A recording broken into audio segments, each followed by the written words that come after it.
मर मिटना मंजूर है हमें, क्योंकि अखंड भारत का जुनून है हमें।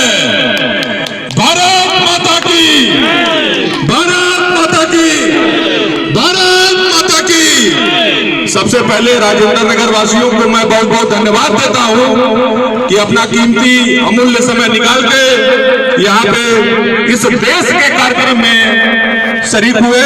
आप सभी लोगों को हाथ जोड़कर विनम्र धन्यवाद, अभिवादन आप लोगों का। आज हम लोग यहाँ पे 26 जनवरी गणतंत्र दिवस के शुभ अवसर पर यहाँ पे उपस्थित हैं और मैं समस्त देश और प्रदेशवासियों को शुभकामना देता हूँ कि 3 प्रमुख मांगे हैं जो मैं बहुत कम शब्दों में यहाँ पे रखने का प्रयास करूंगा। पहली मांग है हम लोगों की, उत्तर प्रदेश के प्रत्येक जिले में 10,000 लोगों के रहने के लिए सम्मान घर की मांग। भाइयों, हम लोग सम्मान घर की क्यों मांग कर रहे हैं? अगर मैं राजेंद्र नगर की ही बात करूं तो राजेंद्र नगर में ही ऐसे कुछ परिवार होंगे जहां पे हमारे बुजुर्गों को सम्मान नहीं मिलता होगा। इसलिए उन बुजुर्गों के सम्मान के लिए, अनाथ बच्चों के सम्मान के लिए, विधवा बहनों के सम्मान के लिए हम लोग यह मांग कर रहे हैं कि उत्तर प्रदेश के प्रत्येक जिले में 10,000 कैपेसिटी का सम्मान घर बनाया जाए, जिसमें हमारे बड़े बुजुर्ग, जिसमें हमारे अनाथ बच्चे, जिसमें हमारी विधवा बहनें पूरे सम्मान के साथ रहें, जिसमें रहना, खाना और इलाज पूरी तरह से मुफ्त हो। भाइयों, होता क्या है कि एक आदमी 50 से 60 साल तक पूरे अपने सम्मान के साथ जीता है, लेकिन 60 साल के बाद जब वो रिटायर होता है या जब वो वृद्ध होता है तो उसके साथ क्या होगा उसको पता नहीं होता है, क्योंकि आने वाली जो जनरेशन है वो आधुनिक होती जा रही है, सुविधाभोगी होती जा रही है, जिसका परिणाम कहीं ना कहीं उन बुजुर्गों को झेलना पड़ता है। भाई, जब आप परेशानी होगी किसी बुजुर्ग को तो वो जो सुविधाभोगी उसका लड़का है वो उसको निकाल के बाहर करेगा या उसको प्रताड़ित करेगा, तो ये दिन उसको न झेलना पड़े, इसलिए हम सभी लोग की लड़ाई है, किसी एक व्यक्ति की लड़ाई नहीं है। इसमें ये देखने की जरूरत नहीं है कि आप बिंद केवट मल्ला है, पाल है, प्रजापति है, ब्राह्मण है, क्षत्रिय क्या है। आपको जो है इस मिशन में हम लोग का साथ देना चाहिए। जो हम लोग की दूसरी मांग है वो मध्यम वर्गीय परिवार और गरीब परिवार के जो बच्चे आज IAS की तैयारी नहीं कर पा रहे हैं, आज एक गरीब परिवार का लड़का IAS नहीं बन पा रहा है, एक गरीब परिवार का लड़का आज PCS नहीं बन पा रहा है, एक गरीब परिवार का लड़का आज डॉक्टर नहीं बन पा रहा है, एक गरीब परिवार का लड़का आज इंजीनियर नहीं बन पा रहा है।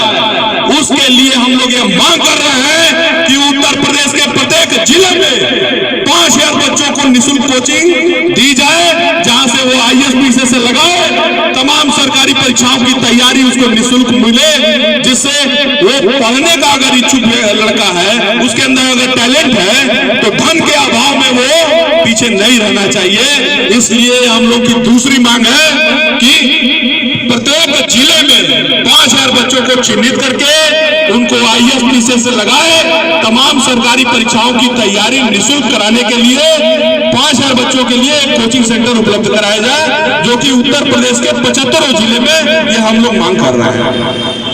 जो हम लोग की तीसरी मांग है वो OPS की बहाली के लिए है। OPS की बहाली के लिए हम लोग क्यों इतना लड़ाई लड़ रहे हैं भाइयों?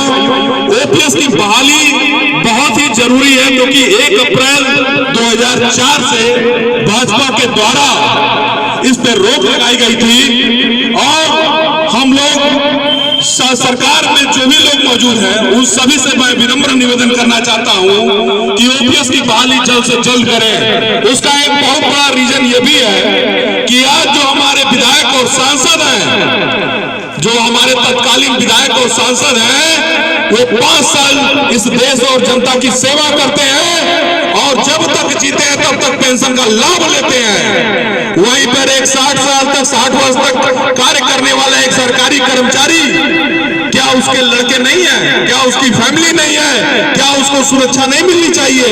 क्या उसको पेंशन का लाभ नहीं मिलना चाहिए? इसलिए भाइयों, हम लोग निरंतर आंदोलन कर रहे हैं, निरंतर सभा कर रहे हैं और ये OPS की मांग हम लोग लेकर रहेंगे।